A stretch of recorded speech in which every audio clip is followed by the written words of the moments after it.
जी हां, गुरुवार को एक बार फिर दिल्ली एनसीआर के साथ साथ जयपुर में भी धरती कांप उठी। भूकंप के ये झटके काफी देर तक महसूस भी किए गए। जैसे भूकंप आया तो लोग अपने घरों से और दफ्तरों से बाहर निकलकर सुरक्षित स्थानों की तरफ भाग निकले। फिलहाल किसी तरह के जान माल के नुकसान की खबर नहीं आई है।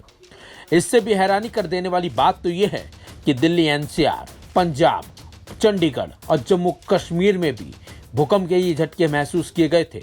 भूकंप के ये झटके काफी देर तक महसूस किए गए।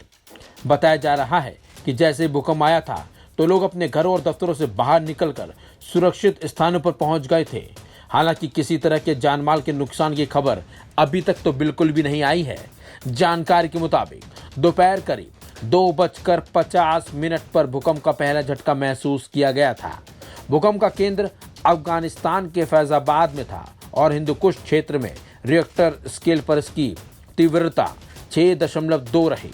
नेशनल सेंटर फॉर सिस्मोलॉजी के मुताबिक भूकंप का केंद्र हिंदुकुश में जमीन से करीब 220 किलोमीटर नीचे रहा है।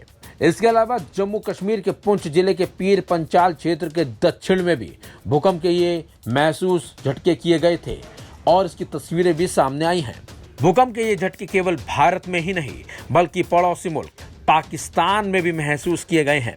यहाँ से कुछ ऐसी तस्वीरें भी सामने आई हैं जिन तस्वीरों में लोग अपने घरों और दफ्तरों से बाहर भागते हुए नजर आ रहे हैं। वहीं जयपुर मौसम केंद्र के निदेशक राधेश्याम शर्मा की ओर से जानकारी दी गई है कि 11 जनवरी को 2:50 और 24 सेकंड पर भूकंप का झटका महसूस किया गया था और इसका केंद्र अफगानिस्तान रहा है। आपको बता दें, एक्सपर्ट दिल्ली एनसीआर के भूकंप को लेकर पहले ही चेतावनी जारी कर चुके हैं। इन एक्सपर्ट्स का कहना है कि दिल्ली एनसीआर में कभी भी बड़ा भूकंप आ सकता है। हालांकि ये कब आएगा इसकी पुष्टि अभी नहीं की गई है। दिल्ली एनसीआर के नीचे 100 से ज्यादा लंबी और गहरी फॉल्ट्स हैं। इनमें से कुछ दिल्ली हरिद्वार रेस, दिल्ली सरगोदा रेस और ग्रेट बाउंड्री फॉल्ट पर है। इसके साथ ही कई सक्रिय फॉल्ट्स भी इनसे जुड़ी हुई हैं। वहीं वैज्ञानिक रूप से समझने के लिए हमें पृथ्वी की संरचना को भी समझना होगा। पृथ्वी टेक्टोनिक प्लेटों पर स्थित है। इसके नीचे तरल पदार्थ लावा है और इस पर टेक्टोनिक प्लेट्स तैरती रहती हैं। कई बार ये प्लेट्स आपस में टकरा जाती हैं और बार बार टकराने से कई बार प्लेट्स के कोने मुड़ जाते हैं और ज़्यादा दबाव पड़ने पर ये प्लेट्स टूटने लगती हैं। ऐसे में नीचे से निकली ऊर्जा बाहर की ओर निकलने का रास्ता खोजती है।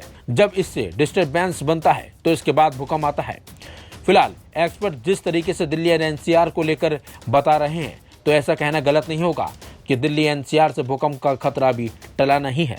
फिलहाल इस खबर में बस इतना ही। अपडेट्स के लिए बने रहिए वन इंडिया हिंदी के साथ।